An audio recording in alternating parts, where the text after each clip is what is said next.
Okay, moving now into Chapter 4, the Explaining Second Language Learning. I'll start off with the preview and describe the behaviorist perspective, first of all. And just by way of introduction, we're just trying to come up with our theory, basically, of how people acquire a second language. And we've come up with a couple of factors, one being that it depends possibly on the type of learner, since people do learn in different ways, and secondly, the context of learning. And we're seeing a big difference between someone trying to learn a second language while they're in their country, in high school or junior high or even college, and just taking this class, this foreign language class, versus someone who studies abroad or immigrates into another country and lives in that country. So we have the context becomes important to the language learning. And of course, we're concerned mainly about the classroom and what we do in our classrooms, but that could be either EFL or ESL, either one.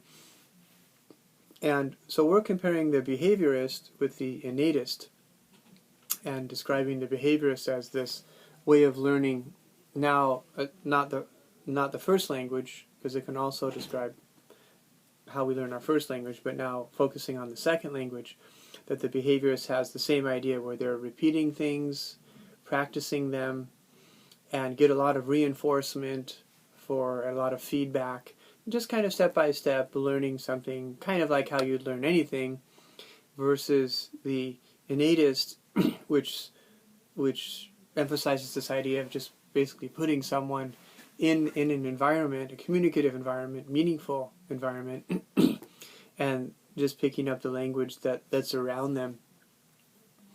And if you take, for example, like a small group discussion,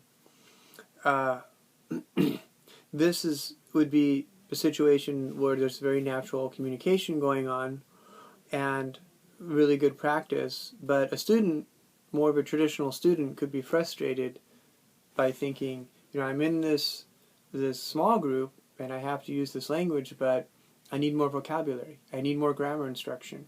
I need more tools. You can't just throw me into this group. You don't expect me to, through my broken English or something, survive. And so that's where students do seem to want that structure more. Borrowing from also cognitive psychology, just in terms of talking about how we learn anything.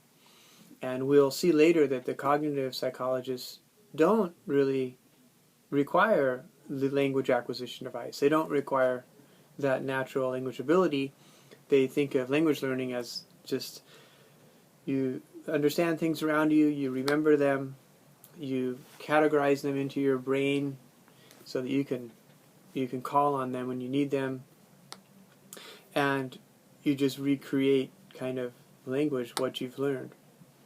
And finally, borrowing from the sociocultural theory as well, in terms of how we use language to be part of a society and express ourselves, and in some ways even think.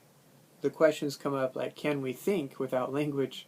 Which is an interesting idea, and because we do tend to think in a language, just like we dream in a language. But this idea of language as being purely, especially like a social tool, and that is just part of being in our society. The behaviorist perspective, again, the repeating could also be termed as mimicry, and this was popular from the 1940s to the 1970s and developed into the audiolingual method, or used to be referred to also like the Army method. And I think of audiolingual method and behaviorism as being kind of very scientific, kind of like the scientific solution to language learning. Language labs, equipment, recording devices, the systematic system of learning language, in laboratories, and very much reflecting the post-war era in the 50s and the 60s. Unfortunately, it wasn't very successful at training students to actually be able to use the language in any significant way. although their pronunciation of sounds was pretty good, and they did have, some grammatical understanding that you kind of get from it, even though the audiolingual method doesn't really talk a lot about teaching grammar, but I think it ends up being analyzed.